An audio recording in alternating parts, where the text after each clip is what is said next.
Maharashtra TV news, आवाज सर्वसामान्यांचा। धुळे येथे राग फाउंडेशन यांच्या मार्फत रक्षाबंधन व रोप वाटप, कवी संमेलनासह मोफत कर्णदोष तपासणी शिबिर संपन्न। देवपूर परिसरातील श्रीराम कॉलनी मैदानात महाकवी कालिदास कविकट्टा साहित्य मंडळ संचलित ज्येष्ठ नागरिक संघ, राग फाउंडेशन व पतंजली योग समिती यांच्या संयुक्त विद्यमाने ज्येष्ठ नागरिकांसाठी रविवारी सकाळी 10 वाजता भव्य शिबिर कार्यक्रम घेण्यात आला। कार्यक्रमाचे उद्घाटन भाजपाचे धुळे महानगर देवपूर पश्चिम विभागाचे माजी मंडळ अध्यक्ष अरुण पवार यांनी केले। अध्यक्षस्थानी राग फाउंडेशनचे अध्यक्ष योगाचार्य ॲडव्होकेट डॉक्टर राजेंद्र निकुम होते। माजी नगरसेविका आरती पवार, माजी सैनिक डॉक्टर भगवान बोरसे, ज्येष्ठ कवी प्राध्यापक उ संघवी व्यासपीठावर उपस्थित होते। महाकवी कालिदास कविकट्टा ज्येष्ठ नागरिक संघाचे अध्यक्ष कवी मुरलीधर पांडे यांनी प्रास्ताविक भाषण करताना वृक्षारोपणासह वृक्ष संवर्धन करण्याचे आवाहन केले। यावेळी रक्षाबंधनासाठी उपस्थित लाडक्या बहिणींना ओवाळणीच्या स्वरूपात विविध आयुर्वेदिक महत्त्व असलेल्या वृक्षांची रोपं भेट देण्यात आलीत। कवी संमेलनातील देशभक्तीपर व रक्षाबंधनाच्या कवितांनी कार्यक्रमाला बहर आला।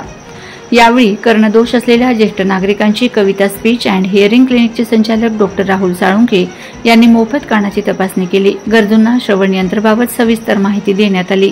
राग फाउंडेशनचे उपाध्यक्ष डॉक्टर गणेश जयस्वाल यांनी सूत्रसंचालन व आभार व्यक्त केले। पतंजली योग समितीचे योग प्रशिक्षक प्रकाश जोशी, दिलीप जैन, जितेंद्र पगारे आदींनी कार्यक्रमाचे संयोजन केले। कार्यक्रमाच्या यशस्वीतेसाठी महाकवी कालिदास कविकट्टा ज्येष्ठ नागरिक संघाच्या पदाधिकाऱ्यांनी विशेष परिश्रम घेतले। वंदे महाराष्ट्र टीव्ही न्यूज प्रतिनिधी अश्विनीताई सोनार, धुळे। आपलं अस्तित्व नंतर काळाने काहीतरी नाहीसही होईल, पण आठवणीच्या स्वरूपामध्ये या झाडाच्या स्वरूपात आपलं अस्तित्व राहील, है ना।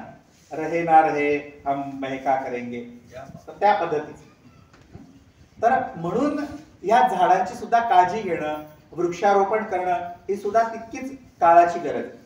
आणि म्हणून आज आपण जे आपल्या सगळ्यांना माहिती आहे की स्वामी रामदेवजी महाराज यांच्याबरोबर काम करणारे आमचे गुरुबंधू आचार्य बाळकृष्णजी यांच्या जन्मदिनानिमित्त एक कार्यक्रम आम्ही दरवर्षी घेत असतो, जडीबुटी दिन। तर हा जडीबुटी दिनाचं निमित्त करून आम्ही हा कार्यक्रम ठेवला। जवळपास 150 झाडं आम्ही या वंदे महाराष्ट्र टीव्ही न्यूज, आवाज सर्वसामान्यांचा। अशाच नवनवीन बातम्या पाहण्यासाठी आमच्या चॅनलला सबस्क्राइब करा, बेल आयकॉनला क्लिक करा।